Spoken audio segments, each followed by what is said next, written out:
quelques concepts. Déjà, qu'est-ce que c'est l'intelligence artificielle? Courte.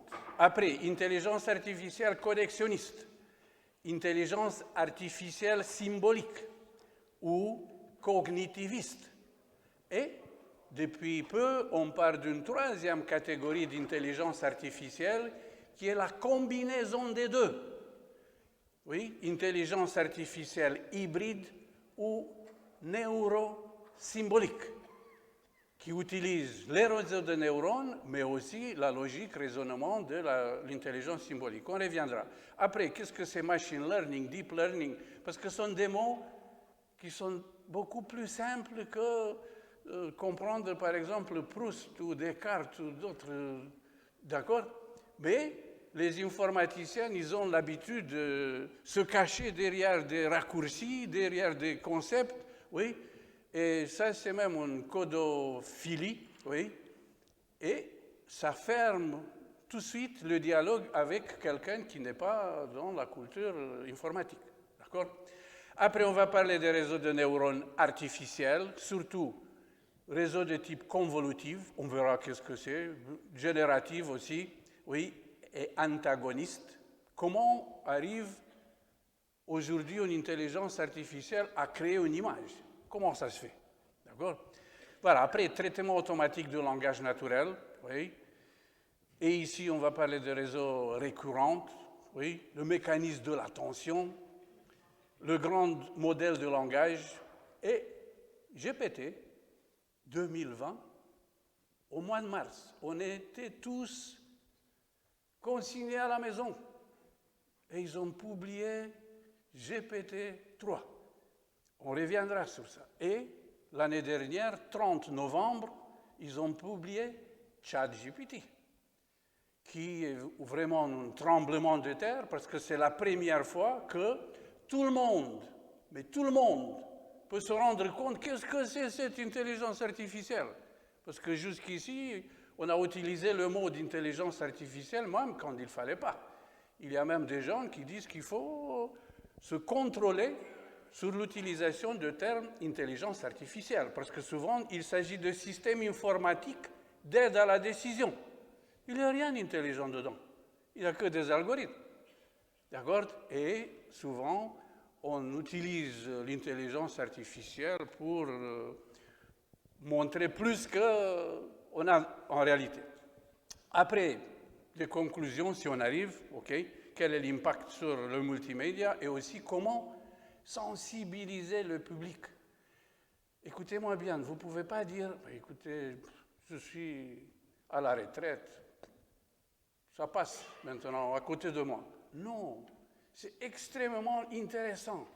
Je veux vous montrer des choses que vous pouvez les tester ce soir chez vous, que vous pouvez les installer sur votre téléphone mobile, sur iPhone ou Android. Et donc, discuter avec cette intelligence. On ne peut pas dire « Ah, c'est excellent » ou « Ah, mais c'est nul » sans connaître. Je ne peux pas critiquer la Bible sans avoir lu la Bible. D'accord? Donc, comment le public, justement, peut s'impliquer, et ça c'est important, d'ailleurs même notre conférence de ce soir a cet objectif.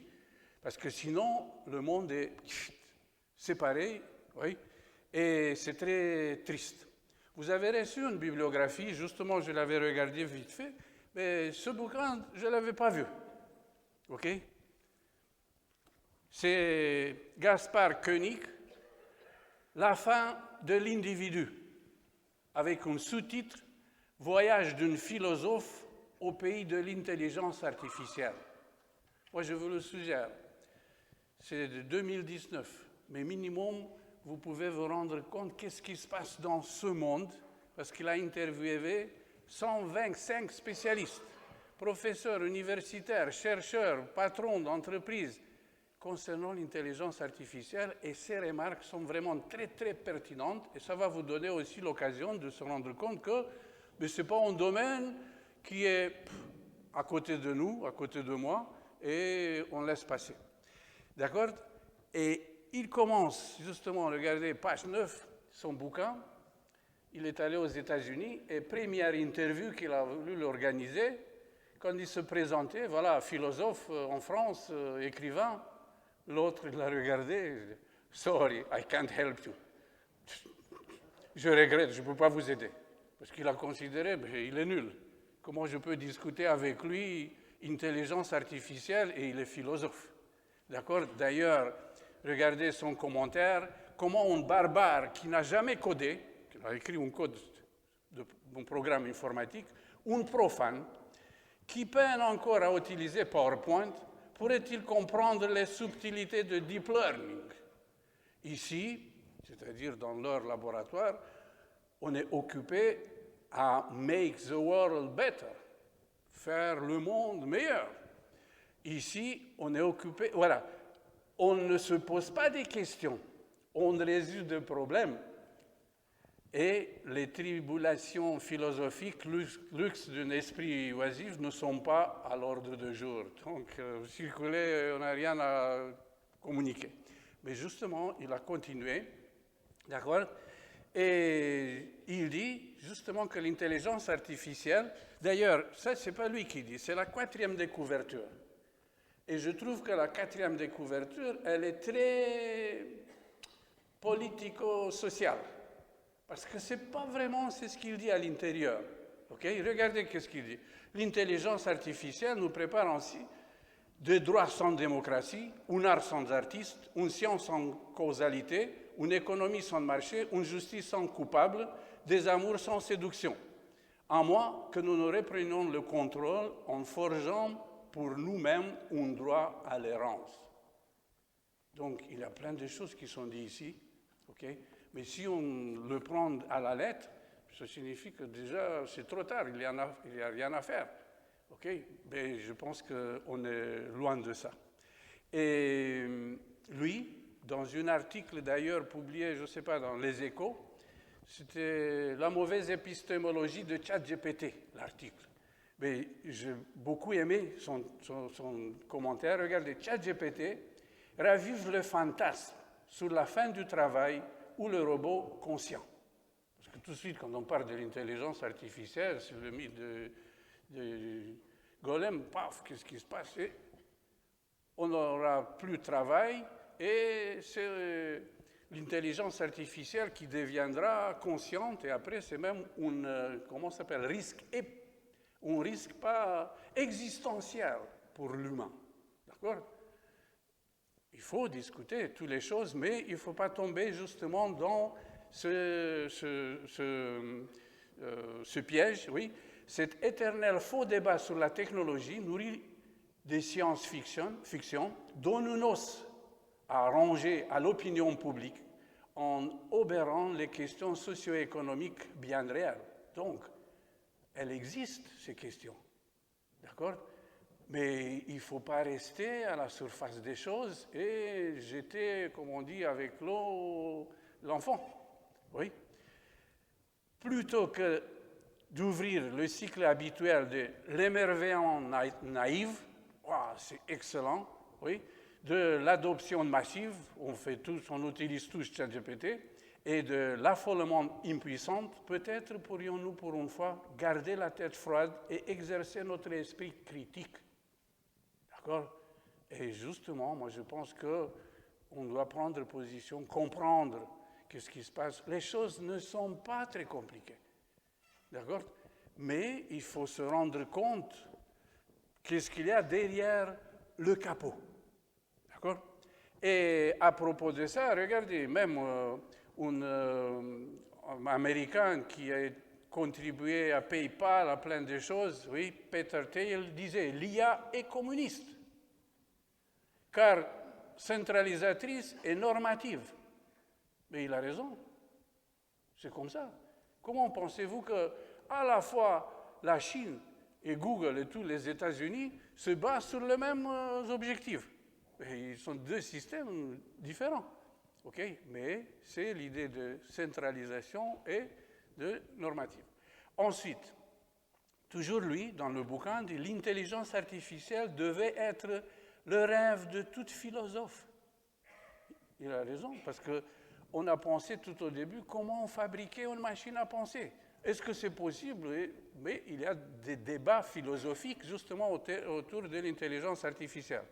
Et avant de devenir une technique industrielle comme on l'a aujourd'hui, l'IA représente un projet philosophique de compréhension du monde.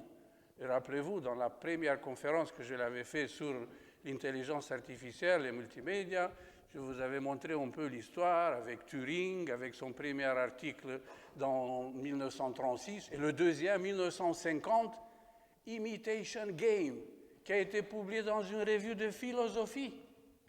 D'accord? Donc, tout au début, c'était ça. Mais j'ai bien aimé aussi le commentaire de Réli Jean, qui est un informaticien, qui a fait apprendre à Koenig la programmation Python. Initiation, d'accord? Et elle disait comme ça, le philosophe pense, réfléchisse à un monde qu'il ne comprend pas. On parle du monde construit par l'intelligence artificielle, ok? Et les scientifiques construisent un monde sur lequel ils ne réfléchissent pas. D'accord? Donc, je pense que le dialogue entre les deux catégories, oui, doit être renforcé et éviter justement tous les risques qu'on peut les avoir.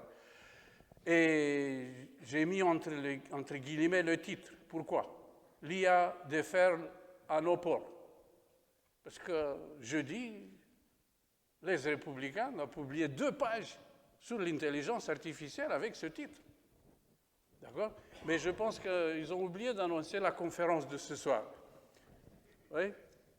Mais ce n'est pas grave. En tout cas, dans ce domaine de l'intelligence artificielle, on se rend compte que la science, elle est mystérieuse. On ne sait pas qu'est-ce qu'il y a derrière. Est-ce qu'il y a un robot derrière qui pense comme nous? D'accord? Et ce secret, oui, ça nous fascine ou même ça peut nous écarter. Et le rythme avec lequel la recherche, mais aussi les applications arrivent, c'est infernal. Je vous rassure, c'est infernal. Moi, j'ai fait une faculté de cybernétique, informatique, statistique. Donc, je sais qu'est-ce que c'est fonction de régression, classification, modèle et tous les autres. Mais au jour d'aujourd'hui, pour tenir un peu le rythme, être informé, pour vous dire exactement, j'ai l'impression que je suis en train de boire de l'eau à partir d'un lance d'eau de pompier. C'est-à-dire, je n'arrive pas. Souvent, c'est 2h, 3h, 4h du matin, et je me rends compte que, paf, je survole, et plein de choses que je ne comprends pas, parce que le rythme avec lequel les choses évoluent, il est infernal. Et je me suis permis de récupérer un commentaire de quelqu'un sur une vidéo de Yuval Harari. Peut-être vous connaissez Yuval Harari. C'est lui qui a écrit Homo Deus, qui a écrit le 21 lois pour le 21e siècle, qui a écrit Homo Sapiens. Si vous ne le connaissez pas, tout de suite, il faut trouver des vidéos avec lui ou même ses bouquins qui sont des best-sellers. Et quelqu'un a marqué un commentaire. J'ai 80 ans. J'ai l'impression de vivre plus sur Mars. Je ne peux pas faire face à tous les changements qui se produisent dans notre monde. C'est tellement effrayant de voir comment l'IA s'attaque à nous-mêmes. S'il vous plaît, arrêtez cette folie. Donc, je me suis dit, mais peut-être que plusieurs des gens qui viennent à l'université ouverte sont dans cette situation. Oui, arrêtez, ce sont des conneries. Oui, on revient comme avant, ou je ne sais pas. Ou en tout cas, que les rythmes avec lesquels les choses évoluent, ça nous dépasse. Parce que nous, on a un taux d'apprentissage qui est linéaire.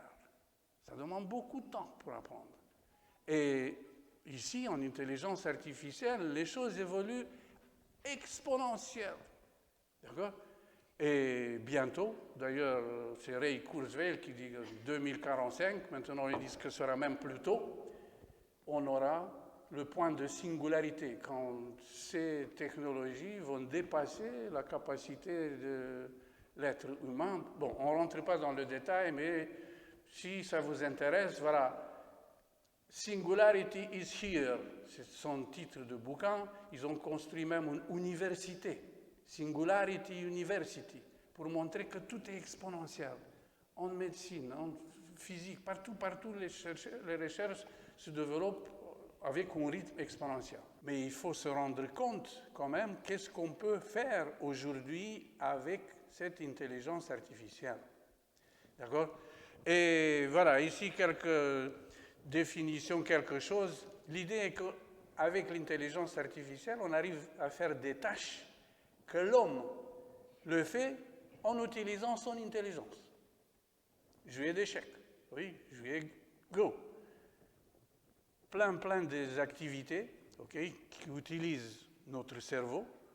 C'est l'intelligence artificielle qui peut aujourd'hui le faire afin de raisonner, d'apprendre, piocher dans les données afin d'extraire des informations, ou même, ils disent, des connaissances. Aussi percevoir. Vous avez chez vous une caméra, mais il va vous annoncer qu'il y a quelqu'un qui a pénétré dans votre cour. D'accord? Donc, l'intelligence artificielle arrive à percevoir le monde et, comme on disait tout à l'heure, prendre des décisions de manière autonome. Tout au début, on a parlé d'une intelligence artificielle, mais après, on a parlé de machine learning, c'est-à-dire que la machine est capable d'apprendre. Oui? Comment ça, la machine peut apprendre? Oui, elle va regarder les données et il va essayer d'extraire des informations de ces données. D'accord? Exemple. Mais je lui donne une liste avec la température en degrés Celsius. Et je lui donne une autre liste avec les valeurs correspondantes en degrés Fahrenheit. D'accord? Elle va mouliner tout ça. Elle va trouver la formule pour faire la conversion de degrés Celsius en Fahrenheit. Donc, d'accord? Donc, c'est elle qui apprend tout seul. Et à partir de 2010-2012, on parle même de deep learning, d'apprentissage profond. Un apprentissage qui utilise cette fois-ci les réseaux de neurones. On y viendra. Qu'est-ce que c'est une neurone, vite fait, pour vous rendre compte que ce n'est pas du tout compliqué. Oui? Et la complexité arrive quand ils vont utiliser 175 milliards de neurones. Voilà, ça, nous, on ne peut pas faire sur notre machine à la maison ou sur notre smartphone. D'accord? Donc, les spécialistes de domaine, ils ne parlent même pas aujourd'hui d'intelligence artificielle. Ils parlent d'apprentissage profond ou de machine learning. Oui, apprentissage machine. D'accord? Il y a deux voies pour le développement de l'intelligence artificielle. Oui? Et je vous présente une analogie afin d'avoir quelque chose de très très simple. On ne comprend pas les deux méthodes comme un chapitre dans un bouquin qui parle d'intelligence artificielle symbolique et connexionniste.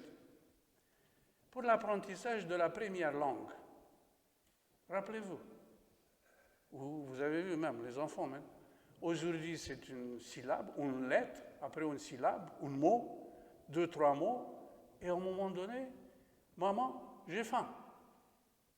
Mais il ne connaît pas qu'est-ce que c'est le sujet. Il ne connaît pas qu'est-ce que c'est le prédicat. Il ne connaît même pas nom, verbe et tous les autres. Mais il parle très correctement du point de vue grammatical. On a appris la langue maternelle avec plein d'éléments statistiques, fur et à mesure. Oui, on a passé une année et demie, une année, 10 mois, 2 ans pour parler. Mais c'est un apprentissage long, encore une fois, et qui utilise les données statistiques. Quand j'ai appris la langue française, Mais je n'ai pas eu à ma disposition 2 ans pour l'apprendre. Mais je connaissais déjà que dans une langue, il y a des mots, il y a un vocabulaire. Donc je devais apprendre comment on dit bonjour, comment on dit ça, ça, ça. Donc les mots. Après, je savais qu'il y a des verbes. Donc les verbes, il y a une conjugaison. Il y a les noms, une déclinaison. Donc j'ai appris la deuxième langue, et vous et tous, on apprend la deuxième langue, la troisième, la énième langue, avec des règles. On n'a plus le temps de l'apprendre avec des données statistiques. D'accord? La deuxième façon d'apprendre avec les règles, c'est l'intelligence artificielle symbolique. On a des raisonnements, on a la logique, on a des règles, si, alors, d'accord? Et l'autre type d'intelligence artificielle, c'est l'intelligence artificielle connexionniste, okay, qui utilise justement les connexions entre les différentes données. D'accord? Regardez ici, aussi une petite comparaison entre les deux. À gauche, connexionniste, on essaye de simuler le fonctionnement de neurones, c'est-à-dire le fonctionnement de notre cerveau. Comment nous, on arrive à trouver les liens entre les infos, les connaissances. Okay? L'intelligence artificielle symbolique, quant à elle, utilise des règles, utilise la logique. Comme ici, voilà, tout homme est mortel. D'accord? Ils ont fait des systèmes d'intelligence artificielle symbolique pour faire les démonstrations mathématiques d'une manière excellente. D'accord? Donc, tout ce qui est qu'on peut les décrire avec des règles, avec un algorithme précis, pas de problème, on peut le faire avec l'intelligence artificielle symbolique. Mais pour créer une image, il n'y a pas de règles. Okay? Même pour faire la traduction, si j'utilise que des règles, à un moment donné, je ne peux pas surprendre toutes les finesses du langage pour traduire correctement. C'est pour ça qu'on va utiliser l'autre méthode, la méthode statistique, la méthode connexionniste. D'accord? Et dans l'histoire de l'intelligence artificielle, oui, on a eu des dominances de l'une, de l'autre, mais dernièrement, c'est l'intelligence artificielle connexionniste, ou le réseau des neurones. Aujourd'hui, on ne parle que de ça. Okay? Ils sont ici que les investissements arrivent à flot. Quelqu'un qui est bon dans ça, mais le salaire début, c'est 300, 500 000 euros à l'année. D'accord? 300, 500 000 euros à l'année. Regardez OpenAI, plein de jobs qu'ils proposent. Okay? Et à l'envers, l'intelligence artificielle symbolique, elle est tombée en désuétude. Mais justement, regardez maintenant la logique. Je vous avais dit, on a la liste avec la température en degrés Celsius, la liste avec la température en Fahrenheit. Et c'est la machine qui va trouver la formule. Mais ce n'est pas stupide pour lui demander ça. Pourquoi? Mais on connaît la formule. Pourquoi pas lui dire cette formule? Et donc, utiliser à la fois le connexionnisme, mais aussi le symbolique, et on arrive à ce qu'on appelle l'intelligence artificielle, comment? Hybride ou neuro-connexionniste. D'accord? Voilà. Quand j'ai commencé mes études, oui, j'ai été habitué avec une programmation de ce type. J'avais des données, j'avais un modèle, oui, par exemple la formule pour convertir le degré Celsius en degré Fahrenheit, okay? Et la machine sortait les résultats. Avec la méthode inductive, qui est pratiquée par l'intelligence artificielle connexionniste, je lui donne les données en entrée, les données en sortie, et c'est elle qui doit trouver quoi? Le modèle. Je lui donne des milliers de photos de chats. Et je lui dis, ici il y a un chat, ici il y a un chat, ici il y a un chien. D'accord? Que des données en entrée et données en sortie, et c'est elle qui va trouver le modèle qui va lui permettre après de reconnaître dans une image qu'elle n'a jamais vue s'il y a un chat ou non. D'accord? Donc, il y a un changement de paradigme qui est très grand. Et à gauche, on a l'intelligence artificielle symbolique. À droite, intelligence artificielle connexionniste. Et comme je vous disais, regardez, demain, et même les grands spécialistes, ils parlent de l'intelligence artificielle neurosymbolique ou hybride qui utilise les deux à la fois. D'accord? Et en revenant maintenant aux neurones artificiels. Mais c'est quoi neurone artificiel? Il y a plusieurs entrées, okay, avec un cercle qui symbolise le coef avec lequel l'entrée est affectée. Ouais. Après, on fait la somme de tout ça. Exemple, je peux avoir 3 notes et faire la moyenne. D'accord? Chaque note a un coef. J'obtiens la moyenne. Et en fonction de cette moyenne, je peux construire un système qui va analyser est-ce qu'il a un qualificatif très bien, bien, assez bien, passable ou défaillant. D'accord? Donc, c'est relativement simple. En bas, j'ai marqué aussi la formule, mais ce n'est pas très important. C'est la valeur, c'est pareil comme dans une moyenne. Quelle est la note multipliée avec le coef?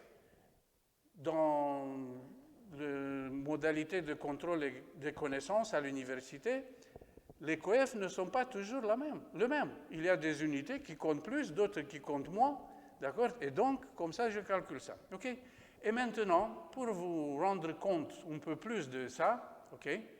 Regardez. On a ici un neurone artificiel avec 4 entrées. C'est votre chat. D'accord?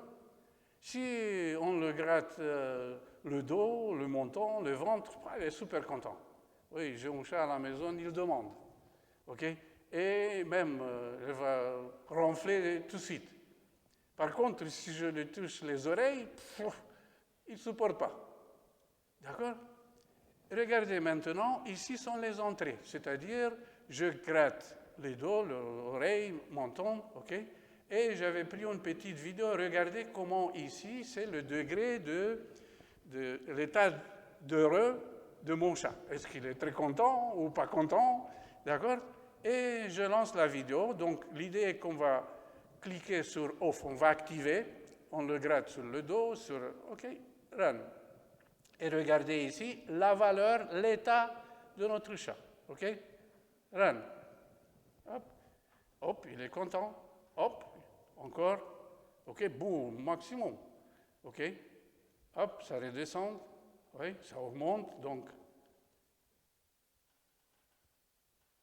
quand je... Hop, ici, ça ne lui plaît pas. OK, si les autres sont désactivés que c'est que ça, il va courir.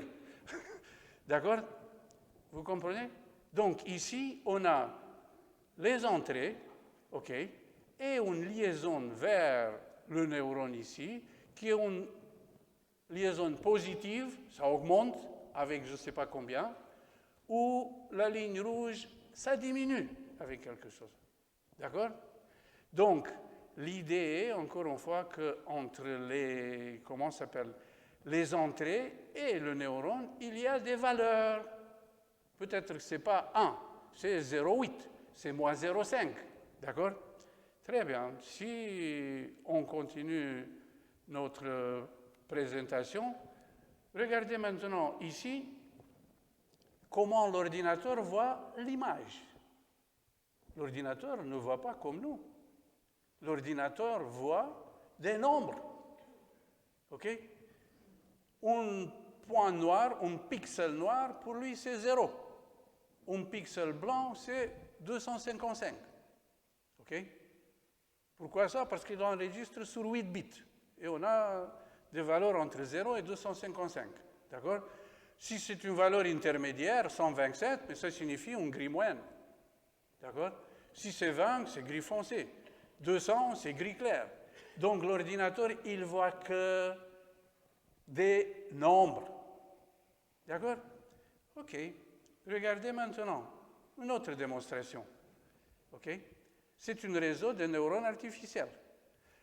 Nous, on dessine ici différentes formes et il doit reconnaître quoi? Est-ce que j'ai dessiné un cercle, un carré, un triangle ou, je ne sais pas, un canard?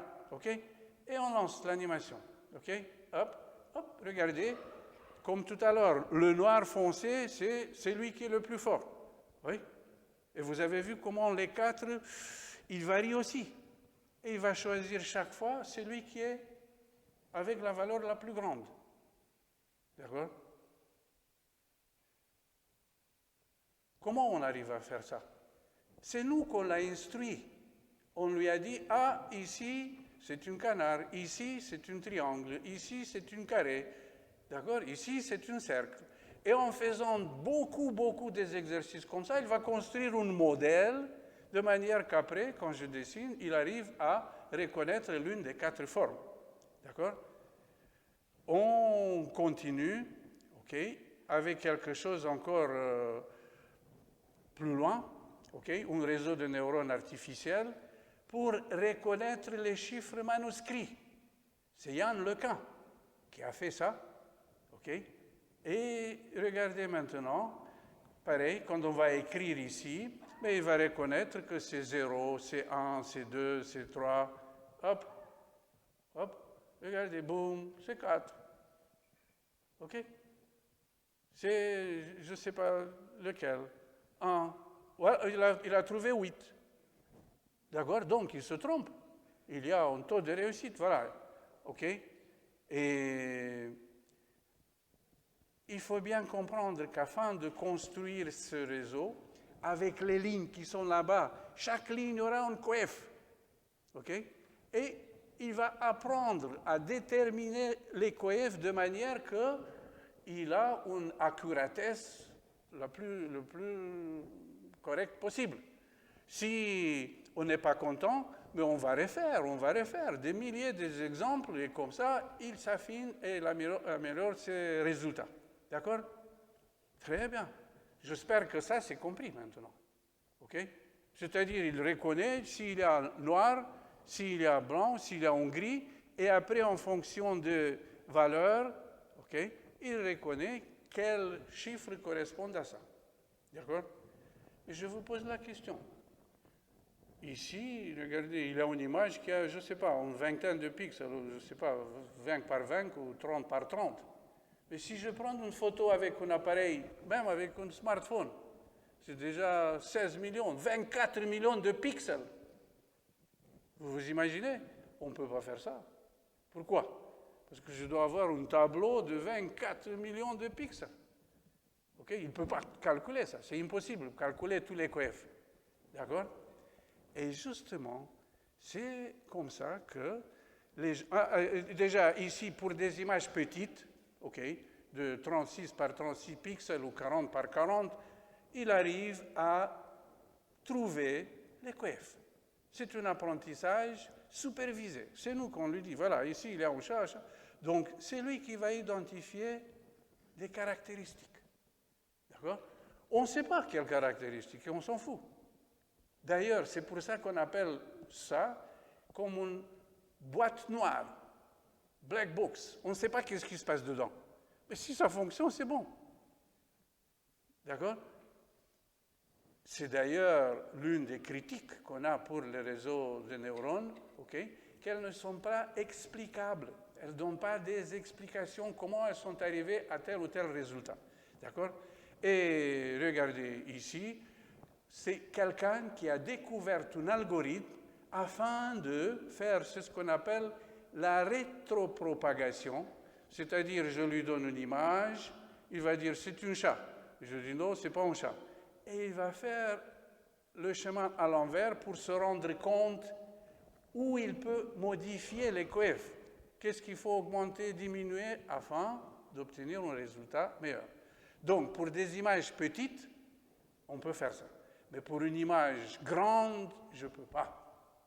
C'est pour ça qu'ils ont inventé un autre type de réseau. Un réseau qui s'appelle convolutive.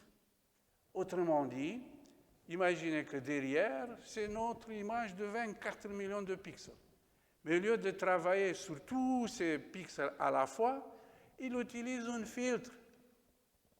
Regardez ici, c'est un filtre au milieu de 3 par 3 pixels, 9 pixels, okay, avec des valeurs. Si par exemple j'ai 1 sur la diagonale et moins dans le reste, ça signifie que je cherche un élément diagonal. D'accord? Si j'ai 1 sur la verticale et moins 1 en reste, ça signifie que je cherche un contour vertical. D'accord? Donc il y a plein de filtres comme ça, okay? Et une image sera réduite de plus en plus, okay? Jusqu'au moment où j'arrive à une image petite, comme tout à l'heure, sur laquelle je peux travailler sans problème. D'accord? Et regardez, les réseaux de neurones convolutifs arrivent à détecter des contours, différents niveaux de contours. Apparemment, ça simule le fonctionnement des cortex visuels des animaux. Il y a 3 types de neurones. Un neurone visuel qui détecte les plus simples éléments, okay? Après, une deuxième catégorie qui combine ces éléments pour trouver des cercles, des carrés, et une troisième qui combine ces formes pour identifier des objets. D'accord?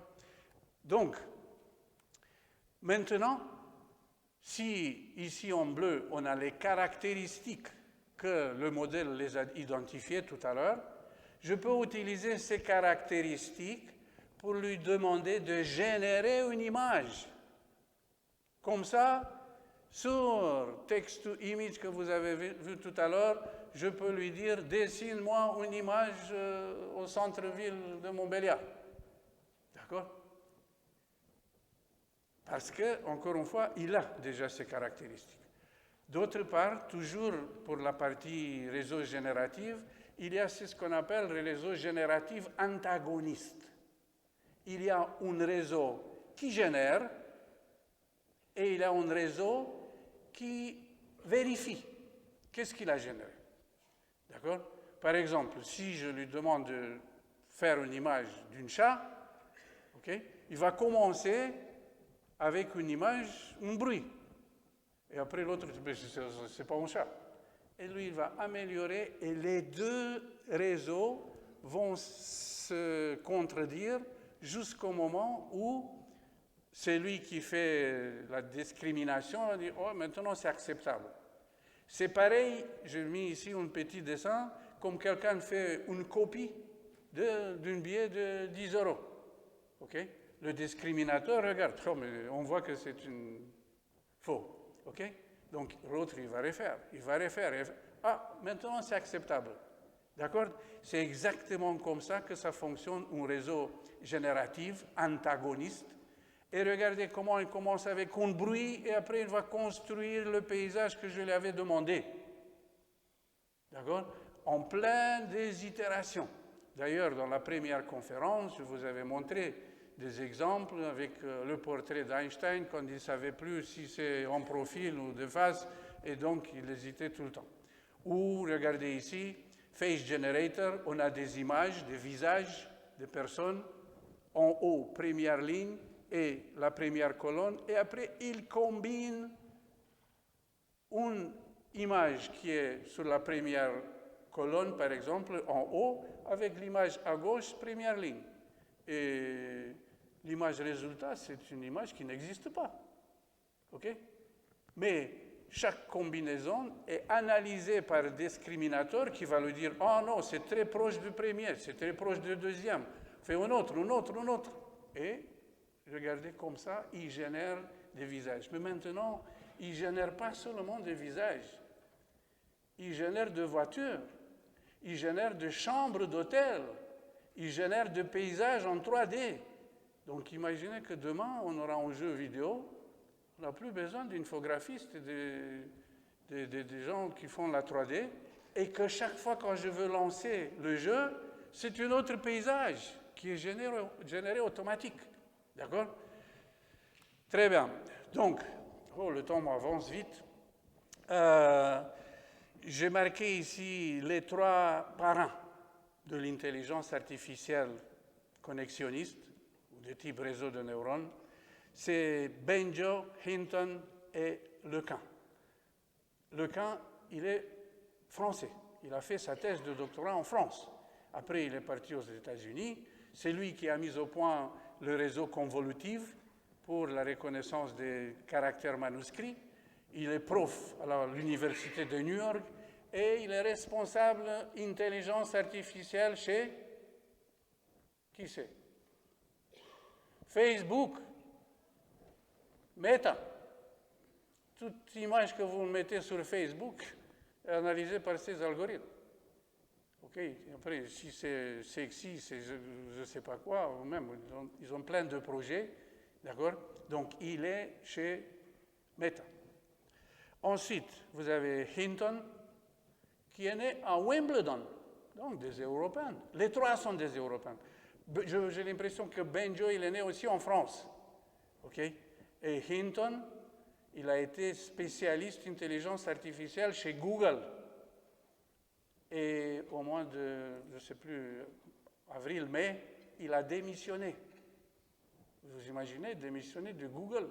Je disais tout à l'heure qu'un chercheur qui commence, un programmeur, il a 300-500 000 euros. Vous imaginez combien il avait lui? Alors démissionner. Et il a dit, oui, je démissionne parce que je sens que la direction dans laquelle on évolue avec l'intelligence artificielle, c'est dangereuse et je ne peux pas critiquer ça si je suis payé par mon employeur. D'accord?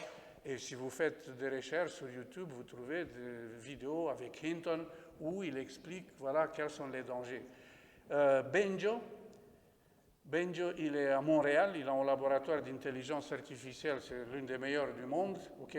C'est d'ailleurs son thésard qui a découvert les réseaux antagonistes qu'on a vus tout à l'heure, ok? Et Benjo aussi, il a des articles dans lesquels il dit qu'actuellement, construire une super-intelligence artificielle n'est pas illusoire. C'est possible. Et que les gens doivent prendre déjà des mesures, faire des réglementations et avoir, comme pour l'énergie atomique, il y a une commission internationale pour l'énergie atomique. Il y a des propositions, ce n'est pas lui qui le fait, il y a d'autres, c'est Gary Marcus, créer une commission internationale pour l'intelligence artificielle. Parce que si on aura, nous, des réglementations en France ou au niveau de l'Europe, mais vous avez vu en Chine, qu'est-ce qui se passe? Aux États-Unis, ça ne sert à rien. Donc, besoin d'avoir des recommandations au niveau planétaire. D'accord? Et donc, sur les 3 qui ont reçu le prix Nobel en informatique, qui est le prix Turing en 2018 pour leur mérite, sur les 3, 2 sont maintenant un peu en retrait en disant, mais attention, danger. D'accord? Très bien. Maintenant, concernant les traitements automatiques du langage naturel, c'est pourquoi? C'est pour la traduction, pour reconnaissance de la parole, pour recherche sur le web, réponse automatique et plein d'autres choses. Tout au début, on a utilisé quoi? L'intelligence sémantique, symbolique, avec des règles. Mais après, on s'est rendu compte qu'on ne peut pas prendre toutes les finesses d'une langue. C'est pour ça qu'on est passé à l'intelligence artificielle de type connexionniste aussi pour les traductions. Les résultats qu'ils ont aujourd'hui sont époustouflants. Vous êtes sur un site, je ne sais plus, en russe, vous faites bouton droit sur Chrome, traduit en français. C'est fantastique. D'accord? Justement, je me pose des questions, qu'est-ce qu'ils vont faire les traducteurs, mais des traducteurs pas de littérature, mais les traducteurs des documents administratifs ou d'autres où il n'y a pas de subtilité. D'accord? Et maintenant, on va se poser la question, mais OK, pour l'image, on a compris comment il travaille. Il arrive à utiliser les valeurs, les nombres, après, identifier des formes, OK? Mais pour les nombres, pour les mots. Mais pour les mots, il utilise aussi des nombres. Mais pas vraiment un seul nombre. Il utilise un vecteur, c'est-à-dire plusieurs nombres. OK? un vecteur. Mais GPS, c'est quoi GPS? Mais on a longitude, latitude, altitude. Donc on a 3 valeurs. Avec ces 3 valeurs, on identifie exactement n'importe quel point de la planète. D'accord? Donc c'est un vecteur de 3 composantes. Très bien. Maintenant, ils ont construit ce qu'on appelle espace sémantique des mots. C'est-à-dire, les mots, ils se regroupent, ils se rassemblent. Okay? On va trouver café à côté de chocolat, à côté de thé, mais pas à côté vraiment d'une cheval ou, je ne sais pas, de ville. D'accord? Et l'idée est de construire justement un espace sémantique de mots. Pareil, c'est quoi cette connerie? Regardez un exemple simple. Ici, on est en 2 dimensions. Okay? Il a un X, un Y, largeur, hauteur. Okay? Et ils ont mis déjà plusieurs mots. On a les images de mots. Voilà, il a un ballon de foot, de basket, de je ne sais pas quoi. Après, il y a banane, cerise, okay? Après, vélo, autotourisme, voiture. À gauche, c'est une usine, c'est une maison. D'accord? Et je dois mettre dans cet espace une pomme. Je le mets où? Position A, B, C ou D.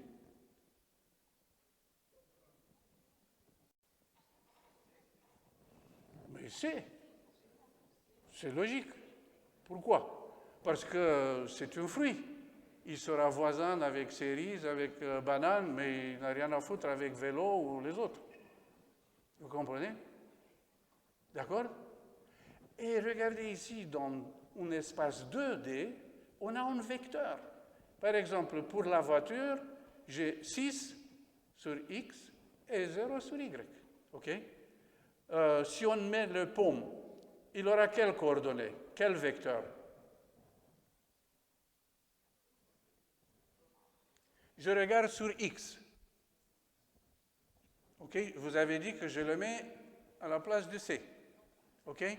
Donc, sur X, il y a 1, 2, 3, 4, 5. C'est ça, son X. Okay? Et après, je regarde aussi son Y. C'est combien? 5. Donc, j'aurai pour le pomme un vecteur 5, 5. D'accord? Pour le cerise à côté, mais c'est 6, 5. D'accord? Pour banane, c'est 6, 4. D'accord? Si on a le vecteur, je peux déterminer la distance entre les éléments. Et comme ça, je me rends compte que le pomme, il est très éloigné de l'usine. Vous comprenez la logique? Donc, on construit un espace de mots. Et on détermine un vecteur pour chaque mot. Mais attention, on a beaucoup de mots. Mais justement, vous avez raison de regarder. Ils disent que pour maîtriser suffisamment une langue, on a besoin entre 10 000 et 30 000 mots. Mais c'est ce qu'ils ont fait. Ils ont utilisé 10 000 mots. D'accord? Et ça signifie qu'on a un vecteur, non pas de 2 composantes, mais de combien? De 10 000. 10 000 composantes. D'accord? Après, on va mettre le texte dans une marmite, ok?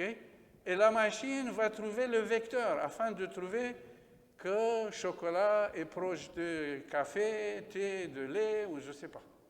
D'accord? Regardez par exemple, ici, ils ont fait une illustration, ok? On a les mêmes mots sur l'horizontale et sur la verticale.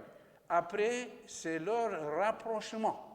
C'est clair que sur la diagonale, j'ai le rapprochement maximum, ok? Parce que c'est la relation avec lui-même. Dog, oui, c'est superposition.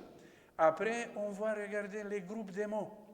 Ici, on a yellow, red, green, bleu. Donc, ce sont les couleurs, ok?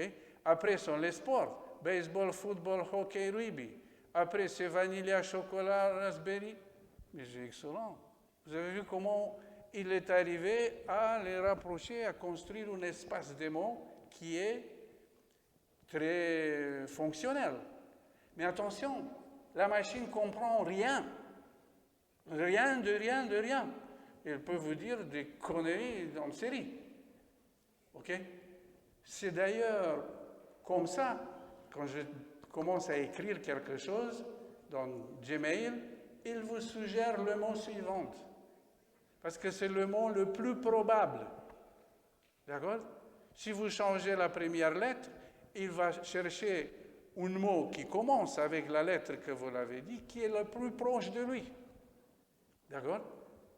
Mais si vous voulez faire des fantaisies avec, vous le laissez avancer et on a une phrase qui n'a aucun sens. D'accord? C'est pour ça d'ailleurs qu'on dit que ChatGPT, c'est un modèle qui génère des mots avec des probabilités, et même on dit que c'est une perroquet, mais qui ne pige rien du tout. Mais si nous, on est content de ce qu'il nous fournit, on va faire copier-coller, boum. D'accord? Très bien. C'est en 2017 que les chercheurs de Google, et il faut donner le César, c'est ce qui est à César, sont les chercheurs de Google qui ont écrit un article excellent qui s'appelle Attention, it's all you need. Autrement dit, ne pas construire seulement ce tableau d'association sémantique, mais analyser vraiment attentivement tous les éléments, OK? La relation d'un mot avec tous les mots suivants, avec tous les mots précédents.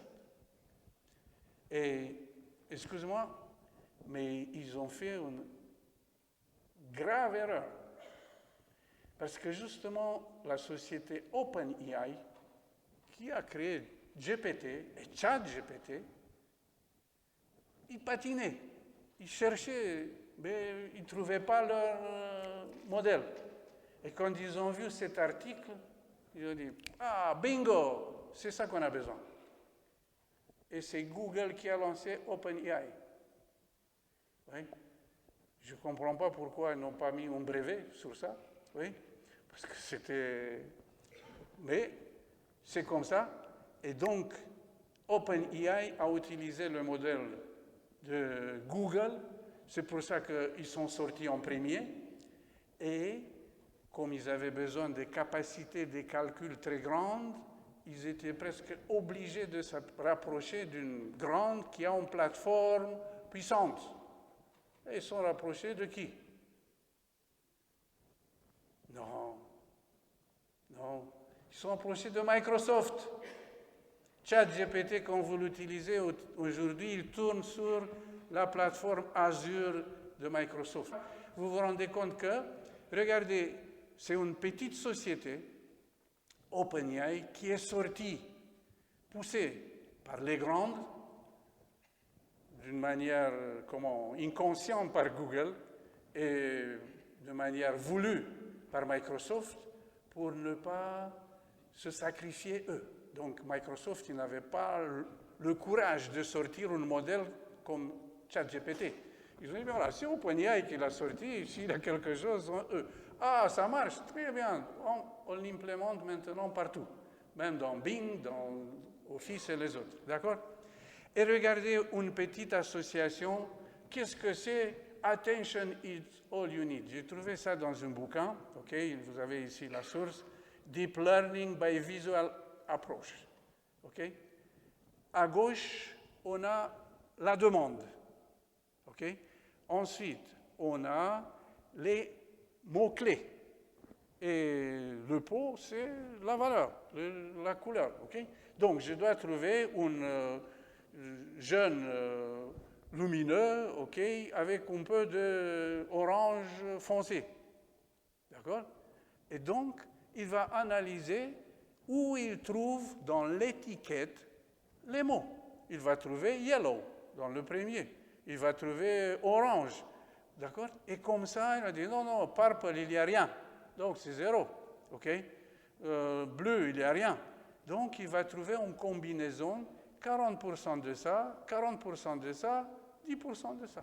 Et j'obtiens je ne sais pas quelle couleur.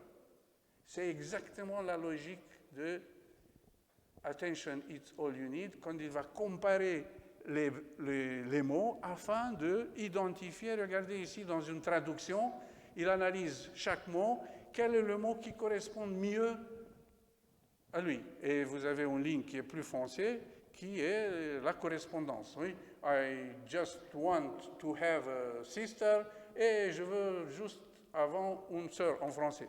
D'accord?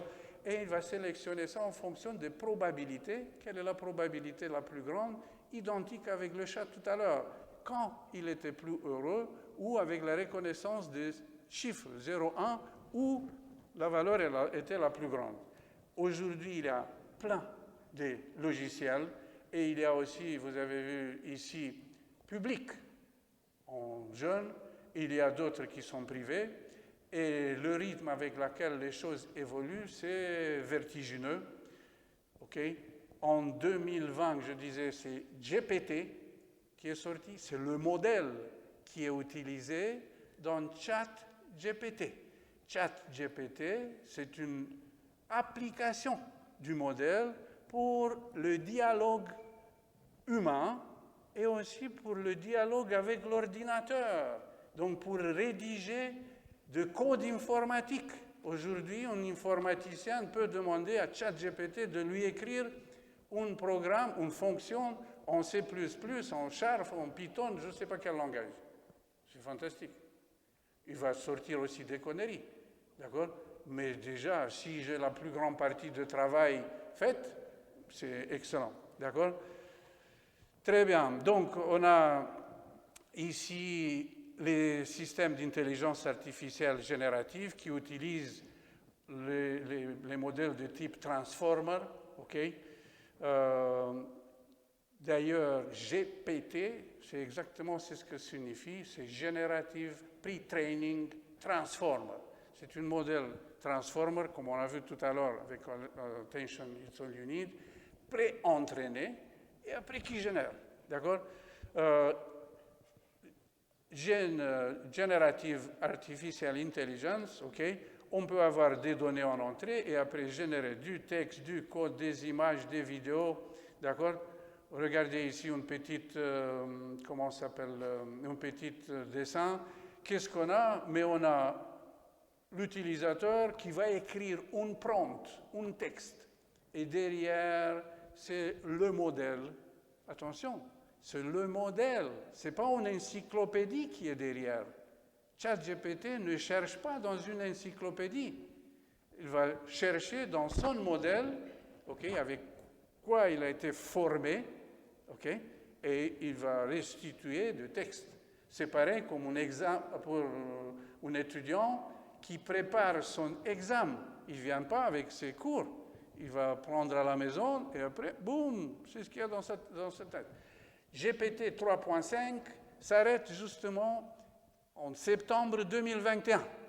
Donc, si vous lui demandez à GPT 3.5 qui a gagné la Coupe du Monde de foot, il va dire, oh, la Coupe du Monde aura lieu au mois de novembre-décembre 2022 au Qatar. Il ne sait pas qui a gagné. Mais GPT-4, il a accès aussi à l'Internet. Donc, il s'améliore avec le temps. D'accord? Très bien. Texte-to-texte, vous avez vu les exemples avec les étudiants. Donc, Generative Pre-Training Transformer. Okay? On ne va pas rentrer dans le détail, mais vous avez vu le mécanisme d'attention qui sert à quoi? À construire le vecteur pour chaque mot. D'accord? Après, en utilisant justement ces mots, il sera capable de générer du texte. Okay? Et il est pré-entraîné. Et d'ailleurs, il s'améliore d'un jour à l'autre. Il y a combien? 8 mois, je lui avais posé la question, combien pèse un œuf de vache? Et il a dit, d'habitude, un œuf de vache pèse entre 200 et 250 grammes. Je ne sais pas quelle est la taille, comment il pèse un œuf de poulet. Donc, il a extrapolé. Un œuf de vache sera pareil. D'accord? Mais après, ce sont des gens qui sont payés pour corriger toutes ces conneries. Ok, je lui avais posé quelques jours plus tard, combien ça pèse un œuf de vache? Ah non, la vache ne pond pas des œufs. Ok, alors je lui avais dit, mais combien ça pèse un œuf de lièvre? Un œuf de lièvre pèse entre 200 et 250 grammes, quoique il a dit qu'il n'est pas mangeable, c'est-à-dire il n'est pas... Ah, mais quand j'étais enfant, je mangeais des œufs de lièvre. Ah, mais il y a des pays où les œufs de lièvre, d'accord, donc vous pouvez rentrer avec lui, ok, ou je lui donne une autre question. Combien fait 2 plus 2? Il me dit 2 plus 2, ça fait 4. Je lui dis, tu te trompes. Ah, désolé, vous avez raison, je me trompe. 2 plus 2, ça fait 4. Mais tu te trompes de nouveau. Ah, désolé, je me trompe. Il est très, très poli, ok? Et tu dis, vous avez raison, je me trompe de nouveau. 2 plus 2, ça fait 4. Donc, vous voyez la stéréotypie dans les réponses. Okay? Donc, il est con. Et après, je lui ai dit 2 plus 2, ça fait 5. Ah non, 2 plus 2, ça fait 4. C'est à ce moment-là qu'il était décidé. Et aujourd'hui, si vous lui posez la question, mais la réponse, ça n'a rien à voir avec la réponse d'il y a quelques mois. Il m'a répondu 2 plus 2 en base 10, ça fait 4. Il y a des bases où 2 plus 2, c'est un autre résultat. Par exemple, en base 4, 2 plus 2, ça fait 10. Donc, il s'améliore d'un jour à l'autre. D'accord? OK. C'est pour ça que je vous disais, et qu'est-ce que signifie pre-training? Il est pré-entraîné pour des choses assez générales. Faites l'analogie avec le dressage. Un chien, pour être dressé, il doit connaître quelques commandes standards. OK? Assis, prendre. OK? Mais après, je peux le spécialiser pour quelque chose de précis. Par exemple, reconnaissance de drogue ou d'autres choses. Le pré-entraînement, c'est pour la partie générique. D'accord? Et c'est pour ça qu'après, je peux utiliser ça. Il y a aujourd'hui, je ne sais plus, Légi GPT. C'est une chat GPT pour le droit en France. Vous avez entendu, première conférence, qu'il a tant de lois, tant de trucs. OK? Il y a une intelligence artificielle qui s'appelle Légi GPT. C'est Éric Zemmour, avec une équipe qui a construit une GPT-Z pour Éric Zemmour. Okay? Et on peut décliner ça. D'accord? Après, générative, vous savez ce que c'est. D'accord? Et voilà, première, deuxième, troisième, quatrième. Regardez comment il a été entraîné. OK? Common Crawl, c'est-à-dire l'ensemble des données, oui, 410 milliards d'unités textuelles. Okay? Après, WebText 2, Book, il y a l'encyclopédie américaine, anglaise et les autres, Wikipédia. Et regardez, en anglais, 93% des données. Et en français, troisième position, mais 1%. Et il se débrouille avec une instruction de 1%. Vous vous imaginez ces résultats en anglais. D'accord? Voilà. Après l'évolution, 1, 2, 3, OK. 30 novembre, c'était GPT 3.5. Regardez, 14 mars, déjà, GPT 4. D'accord? Quelques mois. C'est pour ça qu'il y a quelque temps, des chercheurs et des spécialistes, ils ont signé une lettre de ne pas sortir le prochain modèle avant 6 mois. Mais voilà, ça c'est regardez quelques données, 570 gigaoctets de données texte, oui. Après, si vous utilisez GPT, OK, qui utilise ChatGPT? 1, 2. Mais ce soir, vous arrivez à la maison, vous mettez ChatGPT. C'est gratuit. Vous utilisez la version, comment ça s'appelle, 3.5, elle est gratuite. Et justement, on peut la personnaliser. Pour la version payante, il y a aujourd'hui des plugins. Il y a plus de 1000 plugins, c'est-à-dire des programmes supplémentaires qui me permettent de faire des tâches spécifiques. Par exemple, Ask Your PDF. Vous lui dites, regarde à telle adresse le document PDF, extrais-moi les idées principales. il peut être en arabe, en chinois, et vous le rédige en français. D'accord? Même Slider GPT, il va le rédiger. Et les étudiants ils vont montrer tout à l'heure, il est capable de créer des vidéos. Il est capable de générer des PowerPoint. Il est capable maintenant de jouer d'échecs. Oui, ou plein de jeux. D'accord? Sur Apple, voilà, ils ont sorti maintenant Bing, ok, et il y a une convention bientôt qui sera signée entre Apple et OpenAI afin de développer ChatGPT spécifique pour iPhone, iPad et les outils Apple, et avec une idée cachée derrière de sortir un processeur spécifique pour ChatGPT et l'intelligence artificielle en général. D'accord? Après, je vous laisse regarder cette image, elle est sympa. À droite, on a les réseaux de neurones et ici, c'est un perroquet. D'accord? Donc, les réseaux de neurones font exactement le même travail qu'un perroquet, sauf que oui, on dit que c'est une intelligence artificielle. D'accord?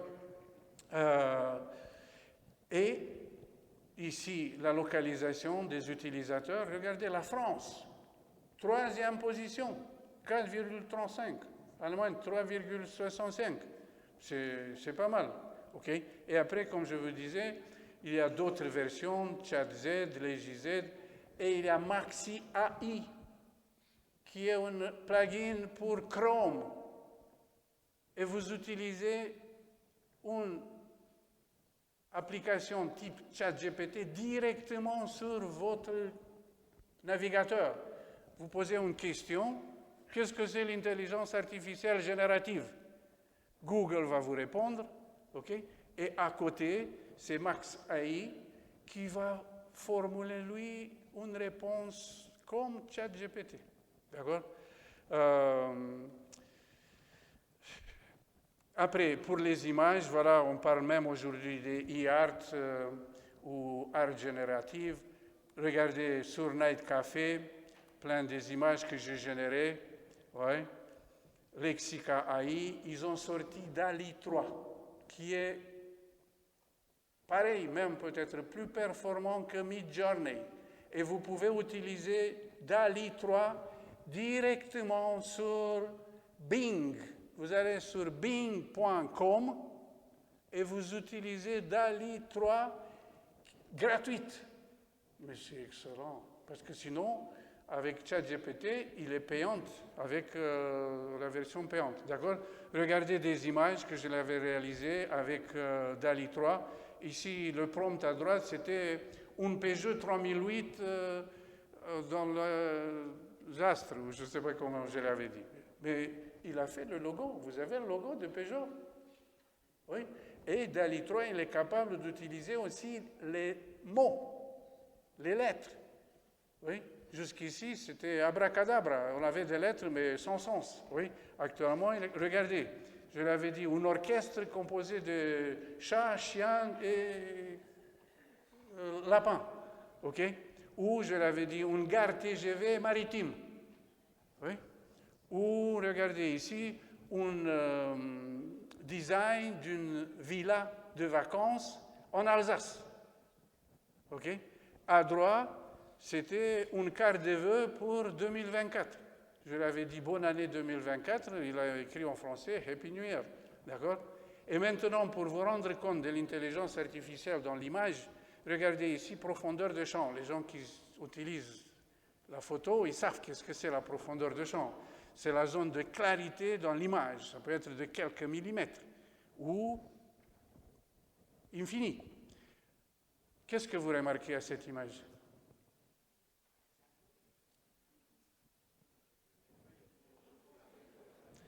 Mais l'intelligence artificielle a détecté les objets, les grandes formes. Elle dit, ah, mais ça c'est clair, le reste c'est flou. D'accord? Donc on est dans un monde, impondérable. Okay? Il n'y a pas la tige de feuilles, d'accord? Ou regardez ici, une autre. Okay? c'est un coin dans la cour de ma fille, à Dijon. OK? Regardez, le fruit, il est clair, mais ici, non, l'intelligence artificielle a dit, ça c'est un détail cassé. D'accord? Donc vous pouvez vous rendre compte tout de suite si une image a été prise avec un vrai objectif ou avec un smartphone qui simule la profondeur de champ et donc qui identifie des formes sur une surface et non pas sur la profondeur. Et regardez ici à gauche aussi, c'est très intéressant. C'est quoi qui vous choque? Et ici, avec un objectif optique, je ne vois pas clair derrière, parce que c'est éloigné. C'est la profondeur des champs. Mais pour l'intelligence artificielle, paf, c'est le même objet, c'est bon, là-bas c'est clair. Okay? Ou regardez une autre. Okay? Ici, il a détecté l'objet, et cette partie, il a dit peut-être ça fait partie du même objet. D'accord? Mais c'est incorrect. Après, vous avez Adobe qui a sorti Firefly. Testez-le. Pour le moment, c'est gratuit. Okay? Et par exemple, ici, effet de texte, oui, effet de pizza, de je ne sais pas quoi, il y a plein. Et vous pouvez le générer et récupérer les images. D'accord? Pour le moment, encore une fois, c'est gratuit. OK? Ici, j'étais à Orada au mois de, je ne sais plus, juillet ou août, et ici, c'est la synagogue orthodoxe d'Orada, construite en 1890. D'accord? Mais je ne pouvais pas prendre une photo correcte. C'est-à-dire, ici, il y a tous les fils. Il y a les voitures, partout. Okay? Donc, je demandais à Adobe de nettoyer les fils, de nettoyer les voitures. Hop, regardez, il n'y a plus de voitures, il n'y a plus de fils. OK? Vous dites, oh, c'est OK, mais regardez attentivement. Il a détruit l'architecture. Regardez, c'est plus la même couleur. Ici, il y avait 3 fenêtres, il n'y a que 2. C'était bordélique. D'accord? S'il vous plaît, c'est ce qu'il fait avec l'image, il fait aussi avec le texte. Donc, il peut sortir des choses bien, mais il peut sortir aussi des choses nulles. OK? Très bien. Top 10, vous avez un top 10 où sont les meilleurs logiciels dans génération d'images, génération de vidéos et les autres. Okay? Comme je disais tout à l'heure, l'intelligence humaine, mais elle évolue. Si elle évolue, parce qu'on risque d'avoir une involution avec tous ces moyens de communication. Okay? Et ici, c'est le point de singularité, okay? Parce que l'intelligence artificielle évolue rapidement. Okay? C'est l'Europe qui a préparé une recommandation, oui, et un acte qui a été validé par le Parlement le 14 juin 2023 et dans lequel on trouve des risques minimes, des risques générés par IA générative, okay, transparence, respect des droits d'auteur, risque élevé et risque inadmissible, c'est-à-dire c'est ce qui est interdit. D'accord? Et Mustafa Suleyman, qui a fait une faculté de religion et philosophie à Oxford. Mais il a créé DeepMind. D'accord? Donc, ce n'est pas obligatoire d'être informaticien pour être un gourou dans le domaine. Okay? Et lui, il disait que avant, l'intelligence artificielle, elle était pour classifier les choses. Voilà, c'est une chasse, c'est une pizza, c'est un chien. Maintenant, c'est génératif et que la phase suivante sera interactive. Okay? Et même, qu'est-ce qu'il dit? Que dans les 5 prochaines années, l'IA atteindra des capacités humaines dans diverses tâches. Même que chacun aura son propre IA, agissant comme un chef de cabinet personnel. Et je crois que ce sera possible. Oui? Une IA comme ça peut vous connaître qu'est-ce que vous préférez, parce qu'aujourd'hui, on est envahi, c'est l'infobésité, il attend des informations, je ne sais pas quoi regarder et où. D'accord? Très bien. Dans le journalisme, c'est Associated Press qui a sorti quelques lignes directives, ok? Par exemple, qu'une information qui provient d'une source d'intelligence artificielle doit être considérée incertaine, par défaut, qui ne recommande pas l'utilisation de l'intelligence artificielle pour la génération de textes, mais qu'il stimule la familiarisation des journalistes avec l'intelligence artificielle pour voir comment ils peuvent l'exploiter. En France, justement, c'était quand? Le 19 septembre, ils ont créé un comité de l'intelligence artificielle générative. Et parmi les membres, il y a des sommités, même Yann Lequin est membre de cette commission. OK? Et je vous suggère le bouquin Submersion qui est apparu ces jours-ci, 4 octobre ou 5. OK? Bruno Patino, il est le directeur de Arte. Oui? C'est quelqu'un qui a un parcours très, très riche, très intéressant. Et sur la couverture de son bouquin, c'est marqué « Un déluge d'images de son des textes d'information, un sommeil trop court et sans rêve, l'omniprésence des algorithmes. » Et un déluge de l'intelligence artificielle qui va amplifier dans des proportions encore inimaginables et on sera submergé. Et on est dans infini plus 1, c'est-à-dire si nous donne d'autres choses, ça ne sert à rien. C'est très intéressant le bouquin, très présent à lire. Nous avons perdu la nuit. Il a raison. Avec la bougie, après avec l'électricité, après avec les écrans, avec le réseau, Internet et le mobile. D'accord? Et qu'avec le réseau et le mobile, deux capacités humaines se complètent, c'est la capacité de copier et de créer. Parce qu'on voit qu'est-ce qu'il a marqué, je ne sais pas qui, dans son poste. Copier-coller, j'ajoute quelque chose et je le poste aussi. Et donc, c'est la deuxième capacité de faire circuler ou de viraliser. Oui, c'est l'époque des propagations. OK? Voilà. Par curiosité, j'ai récupéré ça. C'était une émission récente. Ah, c'était samedi soir. L'émission s'appelle comment? Quelle époque? Et regardez, il faudrait 30 000 ans pour regarder les nouvelles vidéos postées en une année.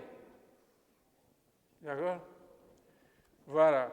Après, je ne parle pas, Gary Marcus avec la rentabilité, un dialogue entre Harari et Yann Lequin. Pour Harari, je retiens seulement la première, je vous retiens l'attention avec la première remarque, nature unique de l'IA.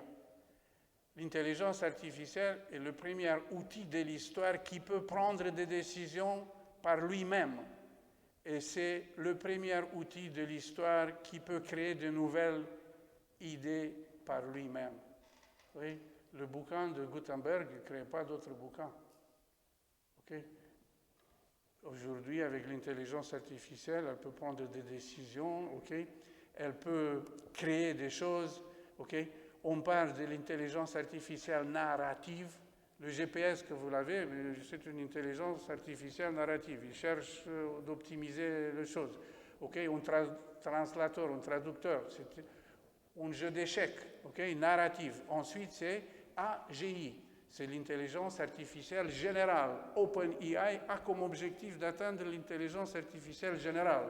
C'est-à-dire, c'est ce qu'il fait l'homme avec son intelligence, mais pas séparément. Il va jouer d'échecs, il va faire go, tout. D'accord? Et on parle aussi de la super-intelligence artificielle. Oui? Qui dépasse, même cette intelligence générale, okay, va dépasser l'intelligence humaine. Et le rythme, il est, regardez, 58, 60, 70, on ne voit même pas le volume dans la vase. Okay? 2012, ouais, boum! C'est comme ça. C'est-à-dire les choses vont augmenter d'une manière explosive parce que si vous regardez sur Internet, maintenant, ChatGPT, mais il y a plein de choses qui sortent sur ChatGPT. Et toutes ces intelligences artificielles peuvent travailler en synergie, ok, et donner un résultat qui va nous dépasser. Si on parle de l'intelligence humaine, regardez, l'idiot du village et Einstein. Mais ils sont très écartés sur une ligne comme ça. Mais si on le compare avec les autres, regardez, souris, chimpanzé, mais l'idiot du village, il est proche de Einstein. OK?